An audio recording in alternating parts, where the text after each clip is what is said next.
Goeiedag, ek is Erik Skuman. Ek is 'n kliniese sielkundige en ek is die aanbieder hier van Sake van die Siel.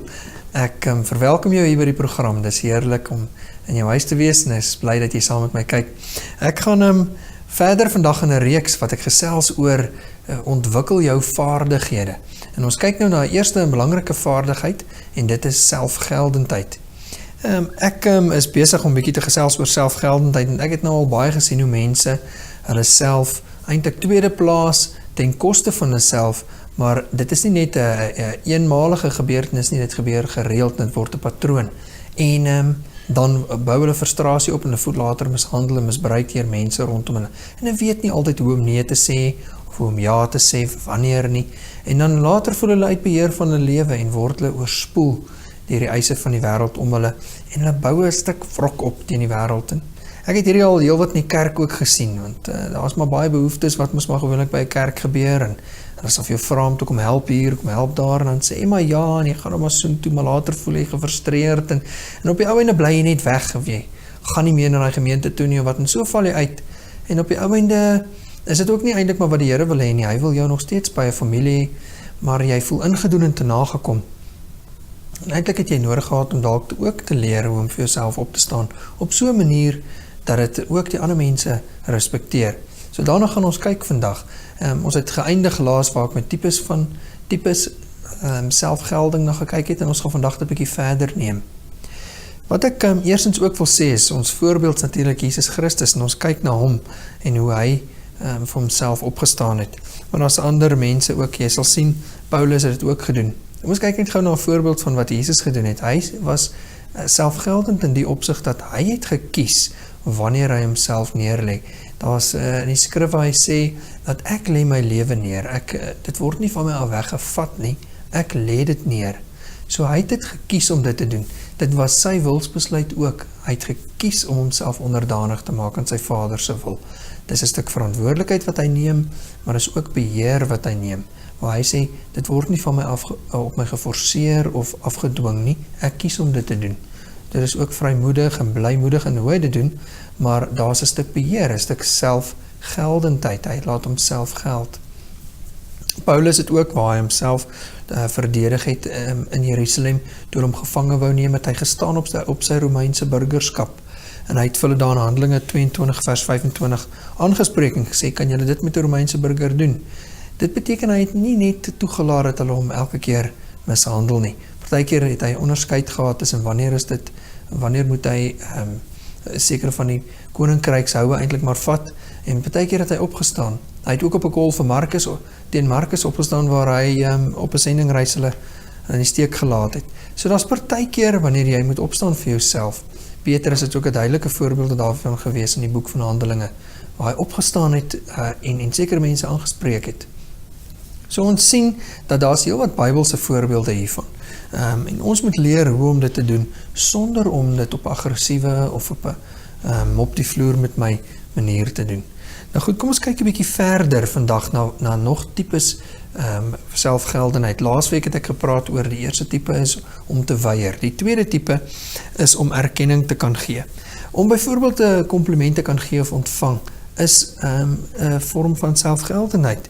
Om te kan sê, ek is lief vir jou, is ook 'n manier om jouself te kan laat geld. Jy druk jou gevoelens uit. Jy sê vir iemand, joh, dit was 'n baie goeie vertoning. Of jy het daardie situasie baie goed hanteer.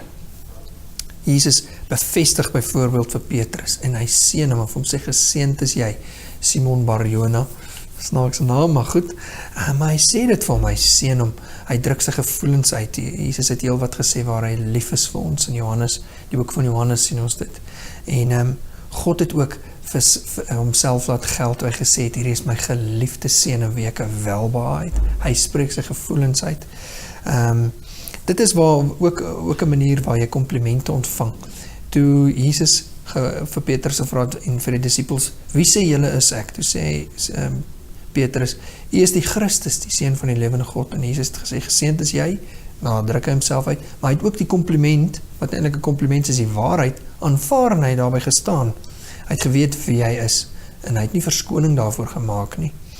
Hy het geweet hy is sy Vader se seun en dat hy geliefd is. So kan ons ook weet, ons is God se kinders en dat ons geliefd is en ons kan tevrede daarmee wees. Ons kan ons selfbeeld daarop verskoei. Die derde manier, 'n tipe selfgelding, is om versoeke te kan rig. Jy weet wanneer jy iets nodig het en jy weet hoe om dit te kry.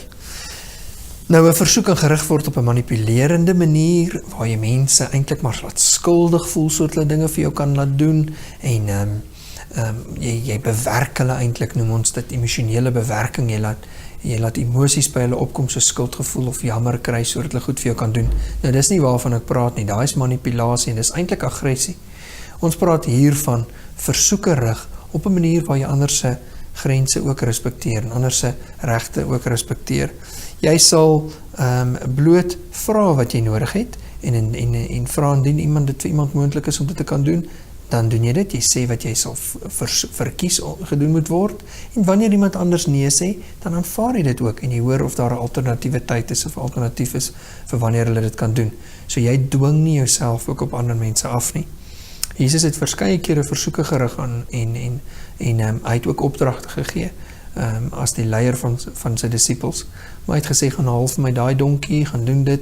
Hy het sekere behoeftes gehad wat hy dan op duidelike maniere vervul gekry het. Daar's voordele aan selfgeldendheid. Jy behou 'n posisie van beheer in jou lewe. Dit is asof jy die stuurwiel van jou lewe vashou oor jou wêreld en jy kan jouself verdedig wanneer dit nodig is en jy behou jou selfrespek. En weet jy ontlok eintlik respek van ander mense af, want hulle sien en hulle weet waar hulle met jou staan. En hulle weet ook in die manier hoe jy hulle hanteer boelie hulle nie en jy loop nie net oor hulle nie. Hulle weet ook dat wanneer hulle met jou gaan praat, gaan hulle 'n eerlike antwoord kry, maar hulle gaan nie geroskam word nie. En jy voel ook nie ingedoen gereeld nie, jy loop nie met daai gevoel van, man, ek is gefrustreerd, mense is al ewig net besig om met my die vloer te mop nie. Dit gebeur ook nie. Die nadele daarvan om onselfgeldend te wees, of unassertive, is dat jy eintlik dan nou gereeld voel, mense misbruik jou. Natuurlik voel jy uit beheer, soos die teenoorgestelde van die voordele. Jy ontwikkel eintlik 'n vrees vir mense. Jy voel bang vir hulle, jy is onseker om op te staan. Jy is bang vir hulle reaksies. Jy voel gereeld skuldig, maar is eintlik 'n ongegronde skuldgevoel. Want jy voel, jy moet nou maar hierdie doen, jy weet, jy moet nou maar Vrydag aand gaan uithaal by hierdie plek. Of jy moet nou maar weer Sondag gaan en dit gaan doen. En op die ou einde is dit wat die Here eintlik wil hê, jy moet 'n blymoedige gewer wees en diensbaar wees, is jy eintlik gefrustreerd in wat jy doen. En jy wil dit eintlik nie doen nie. Dis omdat jy ja gesê het, toe jy eintlik nee moes gesê het. En 'n balans moes ontwikkel het. Want partykeer moet ons diensbaar wees en ons doen dit omdat ons wil, maar partykeer sê ons nee, want ons kan nie alles vir almal wees nie. En ons het nodig om daai balans te vind. Want jy weet, jy kan nie die kinders in Ethiopië gaan help nie, jy kan nie tergelykertyd die mense in Siberië gaan help, en jy kan 'n groot besigheid hardloop in Suid-Afrika, en jy kan vir die mense wat in vloede in Indië omkom ook gaan help. Jy kan nie alles vir almal wees nie. So ergens moet jy lyne trek waar jy sê nee, hier moet dit stop en ek moet ons funksioneer as 'n liggaam. Die pinkie is nie ook die oor nie en hy is ook nie regtervoet nie. Hy is die pinkie. So hy moet definieer wat moet hy doen en dan moet hy daarop fokus. Ons moet weet waar trek ons die lyne. Ek gaan op 'n stadium ook 'n bietjie praat oor die boek Grense. En dis 'n baie goeie boek wat nogal die grondslag gelê het vir Christene deur Dr. Cloud en Dr. Townsend. Hy is eintlik 'n Engels boek, Boundaries. En daai is 'n baie goeie boek as jy hom wil aanskaf. Dit gaan jou baie help. Dit het my lewe eintlik nogal verander.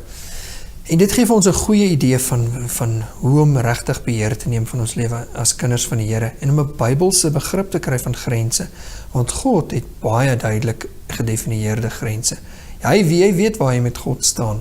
Sy 10 gebooie is byvoorbeeld 'n voorbeeld daarvan. Ons weet hoe die Here wil hê ons moet optree en in verhouding met hom ook. En as hy mos nou ons voorbeeld is, dan moet ons ook weet waar ons met die wêreld staan. Nou goed, dis natuurlik belangrik as ons nie selfgeldend is nie, dan word ons op die ou ende baie gestres. Hulle sê in streshantering ook, dis een van die groot dinge wat veroorsaak dat mense geweldige spanning het, want hulle word te veel take laai hulle op hulle self Ons sien ook onselfgeldenheid, byvoorbeeld in kinderdissipline. Ek het dit in vorige programme uit ons bietjie daaroor gepraat. Dit kan selfs so ver gaan dat jy angs en depressie ontwikkel. Maar goed, dis dan nou die nadele van om nie selfgeldend te wees nie. Maar in die hele proses van selfgeldendheid het ons nodig om te onthou dat daar 'n balans is tussen hoe wanneer ons praat oor selfgeldendheid. Ons moet deeglik bewus wees daarvan, van dat ons konteks in ag moet neem. Ons moet 'n situasie in ag neem, ons moet ander mense se intensie ook in ag neem en wanneer hulle met ons praat. So as ons opstaan vir onsself, dan kyk ons ook na die groter prentjie. Ons besluit soms om byvoorbeeld terug te staan en iemand anders te laat wen eintlik. Ons besluit soms dat ons liewers nederig hier gaan wees of toegewend hier gaan wees. So dit die kernbeginsel daar is eintlik dat dit druis nie altyd net in teen jou gevoel nie, teen jou wil nie. Jy laat soms toe dat sekere goed met jou gebeur, maar dit is waar Jesus byvoorbeeld soms toegelaat het en hy het stil gebly partykeer. Partykeer het hy toegelaat dat mense goed sê en hy het weggeloop, of hy het net omgedraai en deur die skare geloop. Soms bly jy stil en jy laat ander mense toe om die laaste sê te hê. Partykeer dan staan jy op vir jouself. Dit is belangrik om hierdie raak te sien. Dan sê goed, nou kom ons kyk bietjie na die praktiese maniere van hoe kan ons selfgeldend wees. Ons moet eerstens begin by jou liggaamstaal, by jou body language. Ons gaan kyk na hoe praat jy dan nou as jy nou selfgeldend wil wees. Jy het 'n sekere manier hoe jou stemtoon is, jy het 'n sekere manier hoe jou liggaam is. Jy as ons gaan kyk byvoorbeeld na aggressie, dan is daar frons, daar's 'n gesigsuitdrukking wat aggressief is. Jou liggaam is op 'n sekere manier, kan jou liggaamstaal sien, iemand staar jou, sy arms is gevou, hy het 'n redelike dominante stans. En as jy passief of terughoudend is, dan hang die skouers gewoonlik, jy vermy oogkontak, die gesig is gewoonlik af, en jy is maar toegeeflik. En waar jy selfgeldend is, het jy weer 'n redelik regopstaans, jy bly kalm, jou stemtoon is redelik gematig, jy bou gemaklike oogkontak, not staring him down, jy kyk af en toe weg, maar jy is baie direk en jy is gefokus in hoe jy optree. Jy het 'n gesigsuitdrukking wat ook ooreenstem met jou stemtoon. Jy's nie so, dis inkongruent. Dit beteken jou stemtoon of jou gesigsuitdrukking en dit wat jy sê ja, nee wat, dit is so. Daai is alles maniere om eintlik nie deursigtig te wees nie. Jy is deursigtig, jy is duidelik, jy is eerlik in hoe jy optree. Nou goed, nou gaan ek 'n eerste voorbeeld vir julle gee van 'n praktiese ding. Ons noem dit, as jy dit wil afkorting gee, PGBO. Dit beteken eintlik, wanneer jy dan nou selfgeldend wil wees en jy wil 'n probleem aanspreek, dan gebruik jy die PGBO beginsel. Dit is, jy gebruik die probleem, jy praat oor die probleem, jy praat oor jou gevoelens, jy praat oor dit wat jou behoefte is en jy gee die gevolge of dan nou 'n oplossing. Nou, 'n voorbeeld is, jy lê lekker in slaap, Vrydag aand, en jou buurman het 'n lekker willepartytjie by sy huis aan die gang. Hy het jou in elk geval niks daarvan gesê nie, en hy speel met daai hoë troustel op vol volume, en dit is net doef, hier al langs jou. En jy moet môreoggend nou nog ingaan kantoor toe en gaan werk. Dis nie nou gepas vir jou om hierdie reuse geraas 1:30 die oggend te hê nie.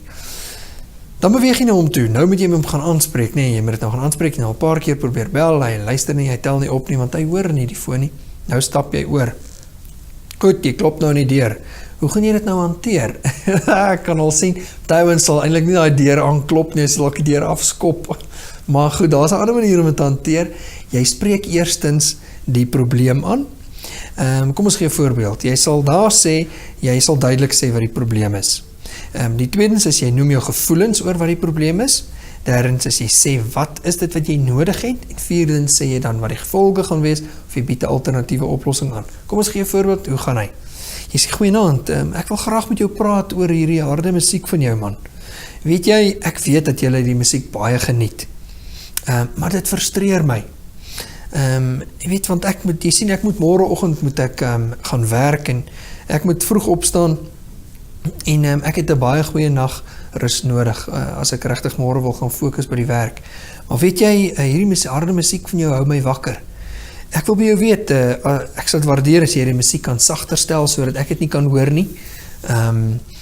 Maar indien dit nou nie moontlik is nie, dan gaan ek ongelukkig genoodsaak wees om 'n klag te lê hierso. So ek wil vir jou vernieuw versoek of jy daai musiek kan sagter stel. Asseblief. Nou, hoe klink dit? Jy het alreeds hier 4 areas aangespreek. Jy het eerstens gesê wat die probleem is, dat die musiek is te hard. Dit is die probleem, jy kla oor die volume van die musiek. So jy spreek nie die persoon aan en val hom aan en gaan in sy persoon en hy is ongeskik, kan hy self sagtig gaan. Jy gaan nie in daai trant af nie, jy is nie aggressief nie. Jy is selfgeldend, jy spreek die probleem aan. Die musiek is te hard, dis die volume wat te hard is. Dis nie die ou of sy morele waardes, jy val hom nie aan nie. Tweedens is, jy praat oor die gevoelens. Hoekom is dit vir jou 'n probleem? Dit frustreer jou. En jy erken, die persoon mag die musiek baie geniet, dalk vir hulle heerlik om nou te ontspan met al die partytjie, maar dit druis in teen jou grense, want die musiek hou jou wakker. Dit maak jou wakker. En dan het jy 'n behoefte. Wat is jou behoefte? Jy moet môreoggend vroeg opstaan om te gaan werk. Jy moet fokus die hele dag en jy het behoefte aan 'n goeie nagrus. En jy gaan nie kan slaap vanaand as daai musiek so hard is nie, want dit hou jou wakker. Dis die in laaste deel. En dan is daar 'n oplossing wat jy vir hom aanbied. Jy wil vir hom vra met jy rig ook 'n versoek dat hy dit sagter stel sodat jy dit nie kan hoor nie. Die oplossing is dat jy sê nie dat hy die musiek heeltemal moet afsit nie. Jy moet dit net nie kan hoor nie. En dan die gevolge is, indien hy dit nou nie sou kon doen nie, dat jy dalk 'n klag sou moet lê. Nou goed, dit klink dalk as jy dan 'n dreigement gee. So eerstens sal jy dalk net 'n voorstel maak of hy dit net sagter kan stel en 'n versoek rig sodat jy dit nie kan hoor nie. En indien hy dit dan nou nie doen nie, dan moet jy dit so 'n bietjie 'n trappie hoor vat en sê goed, maar dan sal ek nou ongelukkig genoodsaak wees om 'n klag te lê. Beteken is nie iets wat jy wou doen nie. Die feit dat hy dan nie wil dit sagter stel nie, noodsaak jou. Dit plaas jou in die posisie waar jy dan dit eintlik moet doen. Is ongemaklik, is nie lekker nie, maar jy moet dit doen. Anders gaan hy volgende Vrydag aand net so weer presies dieselfde doen en jy gaan vir die volgende 5 jaar opgeskeep sit hiermee en dalk op die ou en 'n slegte verhouding met jou bure hê. Nou as hierdie man dit aanvaar, dan goed so. 10-10-1 gaan hy, omdat jy hom nie aangeval het nie, gaan hy jou hoor. As hy dalk onder die invloed van alkohol is, moeilike ene, maar jy het nog steeds die reg om op te staan daar en dit aan te spreek, en indien hy dan aggressief teenoor jou reageer, dan moet jy 'n stap verder neem. Meeste van die tyd sal mense jou hoor en verskoning vra en dan die musiek sagter sit. So dis 'n voorbeeld van hoe jy eintlik hierna kan kyk vir hoe om vir jouself te laat geld, waar jy die PGBO beginsel gebruik. Jy kan dit toepas by die werksplek, jy kan dit toepas in die huweliks, 'n baie goeie plek, tussen vriende pas jy dit toe, waar jy die probleem sê, en dan sê jy, hoekom dit vir jou probleem is, wat is jou gevoel daaroor, jy bespreek, wat is jou behoefte, wat is wat jy eintlik nodig het, wat is wat jy eintlik wil hê, en dan bied jy 'n oplossing. Ons gebruik hierdie ook in onderhandelingsvaardighede, waarna ek ook nog apart in 'n program sal kyk. Julle onthou dat ek met die huweliksreeks wat ons vroeër gepraat het, so 'n bietjie baie gepraat het oor luistervaardighede en empatie en hoe jy met mense werk. Nou in hierdie proses as jy gee ook erkennings vir die ou lekker om die musiek te luister. Jy gee ook erkenning vir die ander persoon, jy luister dalk vra die ou vir jou, kan ons dit nog vir 'n halfuur lank speel? So jy kan besluit daar hoe jy wil onderhandel, maar jy hoef nie net nou daar in die bed te lê en stil te bly en sê, ag wat, laat hulle nou maar die musiek speel nie, tot môreoggend nie, en dan is jy woedend kwaad, en dan maak jy wat Paulus gesê het, jy weet, dan sondig jy, en dan tree jy nou weer heeltemal te aggressief op, waar eintlik het jy nodig om net die saak aan te spreek, en te onderhandel. Ons hoef nie toe te laat dat mense ons net bulldoze nie. Goed, so PGBO is 'n lekker afkortingkie wat jy kan onthou, en 'n mens kan dit nou op verskeie maniere gaan toepas. 'n ander een wat ons kan doen byvoorbeeld, is om te gaan kyk na, hoe kan ons reageer op komplimente? Mense gee baie keer vir ons komplimente, soms weet ons nie hoe om daarop te reageer nie. Jy kan byvoorbeeld, wanneer iemand vir jou komplimente gee, kan jy ons noem 'n positiewe navraag doen. Beteken jy sê vir hulle sê vir jou hare lyk baie pragtig vandag, dan sê jy baie dankie. Dis gaaf van jou om dit vir my te sê. Vertel my so 'n bietjie, hoekom lyk my hare vir jou mooi? Nou ek sal dit nou nie vra nie, want ek het nie hare nie.